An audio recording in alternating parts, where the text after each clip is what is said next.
da economia brasileira. Está aqui Pedro Paulo Silveira, economista da Nova Futura CTV. Pedro Paulo, boa noite, muito obrigado pela gentileza, prazer em conhecê-lo pessoalmente, Pedro. Prazer é todo meu, obrigado pelo convite, Geraldo. Pedro, cada vez que a gente vê esses números, parece que a saída da crise está ficando um pouquinho mais para frente, eu estou enganado. Eu acho que a gente está olhando as coisas pelo retrovisor, né? Se a gente olhar para frente, as coisas vão começar a ficar um pouco melhores a partir do segundo trimestre, a partir de março. O que a gente está contabilizando agora é efeito de um baque muito forte. Raras vezes eu vi, já estou há 3 décadas no mercado financeiro, monitorando a economia, raras vezes eu vi a economia tomar um tranco tão forte e cair tão rapidamente. Caiu muito forte, muito rapidamente. E isso tem efeitos em cadeia, né, que foram durando praticamente desde o final de 2014, início de 2015, até o meio desse ano.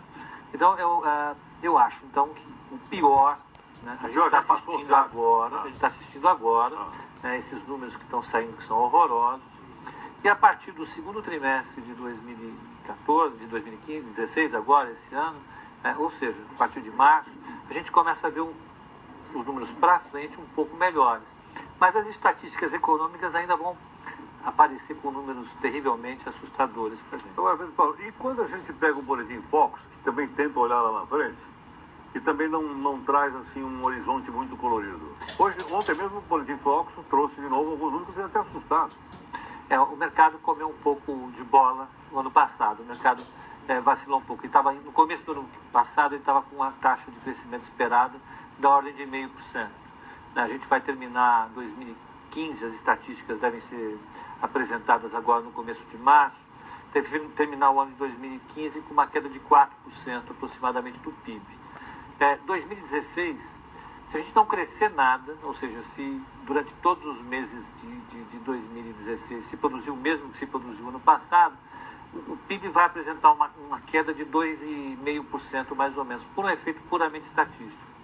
Então, a gente já teria um número ruim de qualquer maneira, né? Eu acho que o mercado está corrigindo isso. Os números que a gente está vendo agora no foco são uma correção, basicamente, dessa falta de percepção que teve no ano passado, e eles devem continuar piorando, na minha opinião, até o fim desse mês. No fim desse mês, o mercado acaba de corrigir os números para 2016 e para 2017. Aí se estabiliza. Na minha opinião, se estabiliza a partir do fim do mês. Olha, Pedro Paulo, a gente tem visto também que alguns analistas têm dito que a questão é também uma questão de falta de confiança. As pessoas não têm confiança. Não tenho confiança que eu vou perder meu emprego, não tenho confiança que eu vou conseguir pagar, não tenho confiança que eu vou investir e depois as regras não vão mudar, etc. Você acha que está havendo também uma retomada da confiança para que a economia possa começar a avançar?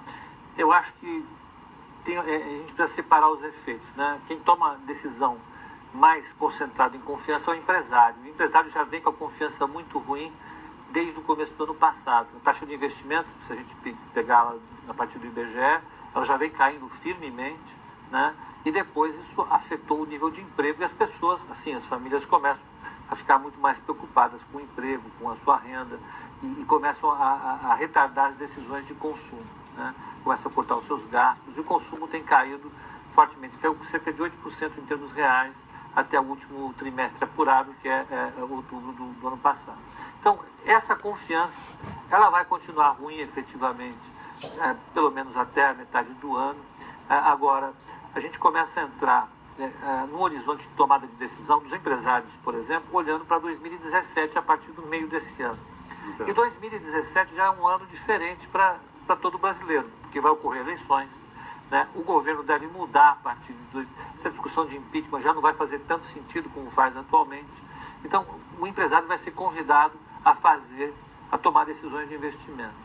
Por conta disso, eu acho que o fundo, né, do poço é mais ou menos esse momento que nós estamos vendo exatamente agora, que é o primeiro trimestre do ano, né? E a partir de então, as tomadas de decisão das famílias e primeiro dos empresários vão começar a mudar, já olhando o horizonte que começa lá em 2017, que é um ano de eleições e basicamente a política vai deixar de cumprir esse papel que tem cumprido já desde o ano passado.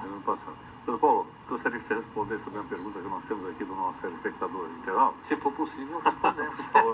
Boa noite, Pedro Paulo. A pergunta da Cíntia Romanelli, de Niterói, Rio de Janeiro.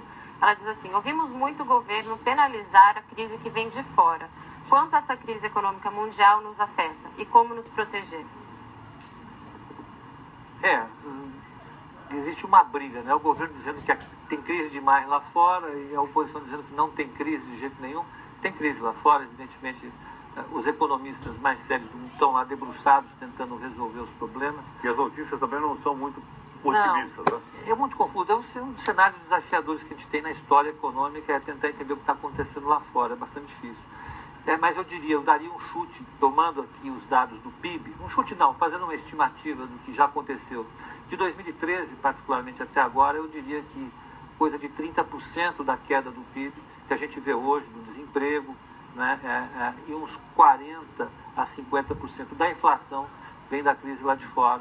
Né, isso efetivamente a gente pode culpar. Não é tudo que o governo fala, mas também não é tão isento como a oposição fala. Nem lá, nem cá.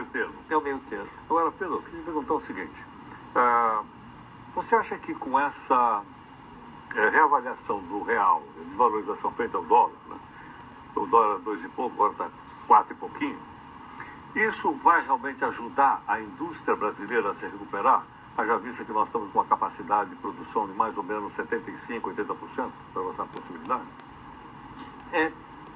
Deveria ajudar, né? Porque aí o produto importado está mais caro. Exatamente. O nosso está mais barato no mercado internacional. Né? Exatamente. Será que nós temos um produto para colocar nesse mercado internacional? O Brasil tem produto para colocar no mercado local, por exemplo, para competir em melhores condições do que os importados chineses, por exemplo. Sapatos, a nossa roupa. Boa parte do que é possível comercializar, a indústria nacional ela vai ganhar um incentivo. Ela já ganhou um incentivo a partir, na realidade, do final de 2014 para 2015. No ano passado, como um todo, o dólar se valorizou em relação ao real em cerca de 50%. Então, a indústria já tem tomado um incentivo bastante importante a partir disso. Só não é maior porque os preços em dólares dos mercados lá de fora têm caído. Por exemplo, o preço do terno em dólares lá fora cai. Isso prejudica o brasileiro. Claro. O preço do minério de ferro que a Vale do Rio Doce vende, que a Samarco vende lá para a China, caiu de 120 dólares para 40 dólares. O petróleo tem caído. O efeito só não é mais, o impulso só não é maior por conta disso. Mas já é suficiente, por exemplo, para criar um saldo positivo da balança comercial esse ano, que está estimado em 30 bilhões de dólares. A gente via de um saldo negativo. A gente consegue fazer um ajuste. E para uma crise que está tão desacreditada, um país que está tão desacreditado como o nosso, essa é uma boa ajuda, é um bom impulso, ainda que limitado. Pedro Paulo, vamos continuar a nossa conversa aqui no Santinho Portal. Peço que você fique um instante mais comigo. Aguardo aqui. Tá, obrigado. Não, você vai ver comigo aqui, até um telão que eu tirei que está mais ótimo na área da economia. Olha, nós teremos o seguinte, no ano passado houve quase 2 milhões ou 2 milhões de tentativas de manipulação de dados pessoais para serem usados